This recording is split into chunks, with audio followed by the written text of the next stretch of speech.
his business and his credibility by doing things that other people wouldn't do. For No. example, if somebody had a baby and they went home, he would be at their home greeting them with some type of gift for the baby. Yeah, a baby book, and then he would also buy these little banks, where you start putting 10 cents, in there for the baby.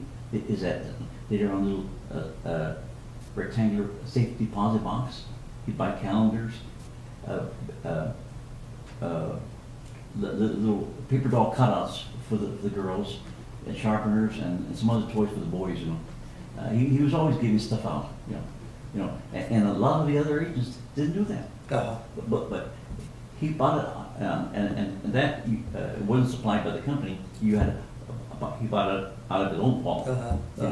And it was like you have to give back to the community as the community is given to you. And, South Colton was 1.3 square miles big, so it wasn't a big community. Maybe had 3,000, 4,000 people. And what was the number of clients that your dad had in South Colton? Do you know? No, I don't, because that was a long time ago, and it would always go by premium, and at the beginning of the 1940s and 50s, I don't know what the size of the premium of the route was, but it was small, and of course my dad retired. He had a big route, because he had built up all that business, and then subsequently bigger policies came into existence, on there too. So the premiums were bigger, but again, you could get them for $10, $15, $18, $20, and so on. After the more newer type came up. Well, the mutual aid societies would help their clients bury them and pay for part of the expenses. And then your dad comes in with American Life Insurance, and they would also cover burial services. And I would imagine that people were very happy that they had bought the insurance. Yes, Because, like you said, your dad was always on top of payments, or he would subsidize their payments. Exactly, yeah. Or So he they was always on top of the Yeah. paperwork. So the point was they always had coverage. The family was protected, in case of a unforeseen, need or death or so forth. Yeah. Because the main thing is give them protection, and the main thing is that go service your client. When I was a rookie and I was hesitant, there was a couple that just got married, and a year later they had a baby, and I had the parents insured, because my dad gave me the east section, and he just kept the west section. We had both work, and he said, Ernie, you're a good insurance man. You cared for the people like the way I do, right? He said, now, why are you hesitating? Well, I don't know. I might not have the plan for them that's right. They've already talked to Western, Southern, and New York Life. He said, Ernie, if you don't go, and you're the best insurance man for them, because you'll care for them, you're taking care of them. What if they go with this other company, and the agent is disreputable, unprofessional, doesn't take care of them, or gives them a plan that's not suited to their financial needs, and then they buy it and then they drop it? Won't you feel bad? What if they drop it, and what if something happens to the husband or the wife? So then he gave me the calling. Is that if you will take care of them, it's that they'll have a good insurance man who will provide for them, take care of their needs, and take care of them, not only as their agent, but personally. Is that when I was an agent, and later on a supervisor, I had people call me at my home, and my dad and I always give our home number. Ernie, my car broke down. Is that, can you come pick me up? And I said, sure, this was on a Sunday. Mhm. And I said, sure, where are you, and so I go pick him up, and then, is that I had the car towed to his house, is that, and then I said, now, do you need a ride home? I mean, do you need a ride to work? He says, yeah, I do, I said, okay, because, Mondays, Tuesday, Wednesday, Thursday, I only had to go to the office in the morning, but I could get excused if I had to. So I took the fellow to work and I picked him up, Mhm. just to help him out, Well, again, this was developing that sense of trust and credibility, and that they could count on you Yeah.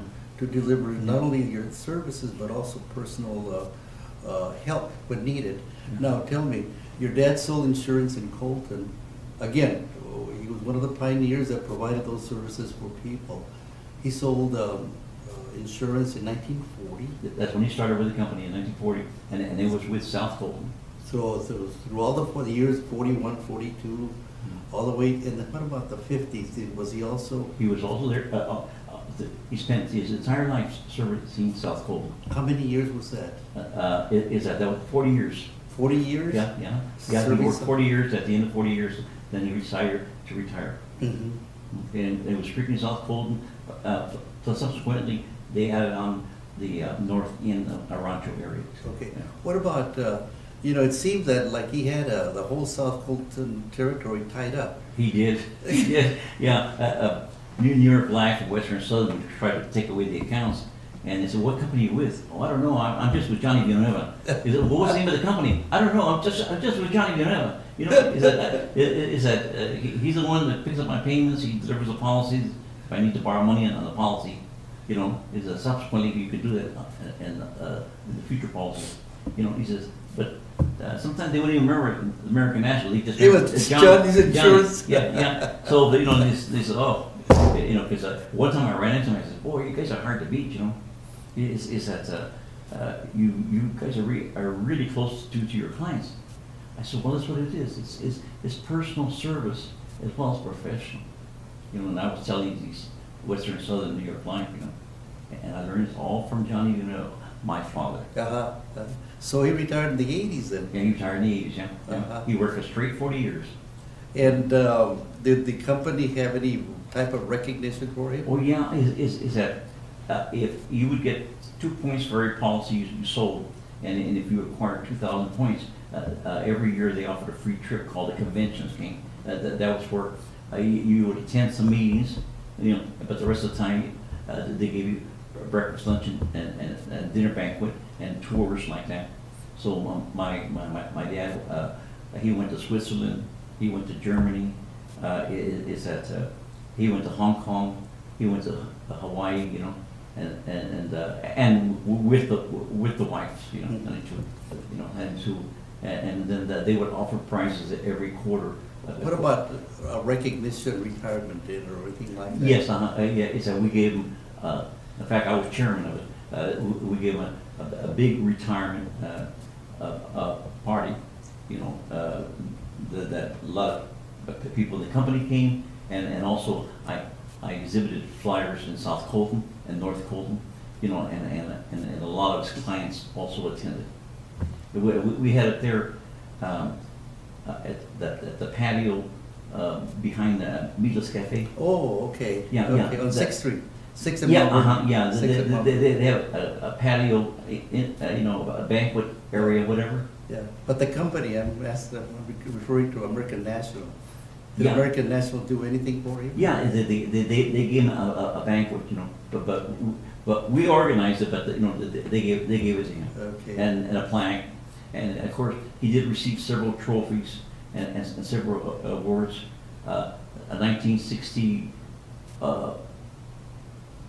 61 and 59, he was the 5th, 8th, and 11th leading salesman in the United States. Oh, he was up there. Yeah, he was up there. Up there with the company. Yeah, because they only recognized the top 15 agents, Uh-huh. and then the top 10 supervisors, top 5 managers.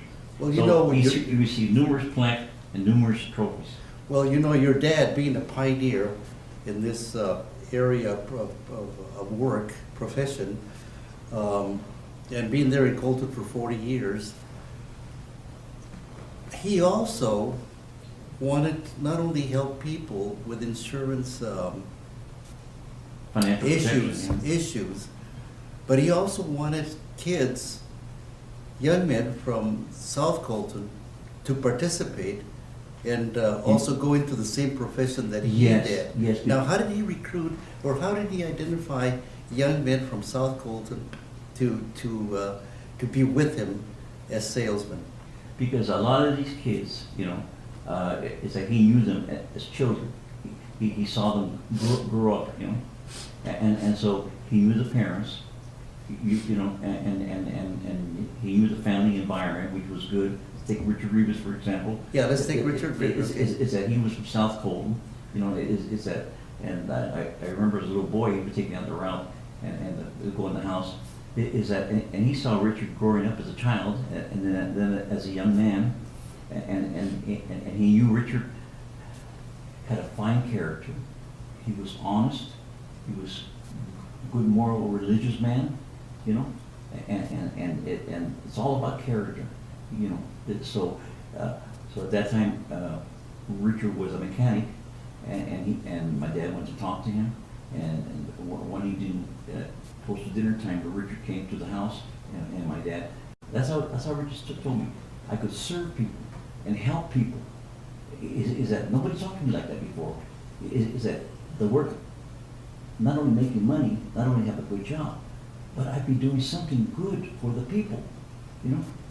So is that's how Johnny convinced me to enter the insurance company, but I was a little hesitant because I never did that kind of work. Right, it's non-traditional. No, It's non-traditional. And my dad says, Richard, don't worry about it. I'm gonna train you on the side. You have a regular supervisor, but I'm gonna train you. And what kind of techniques did he use to train Richard? Is that he would have him come over to the house, okay, or they would meet for lunch, and you know, and then he would teach him how to fill out the application. Is that and he would say, okay, in this circumstance, if this happens, you know, this is what you do for the customers. If they ask these questions, this is how you need to explain it to them, you know. So it was on a weekly basis, you know, and then subsequently with other Bob Pettis was also South Colton. Bob Pettis. Yeah. How did he identify?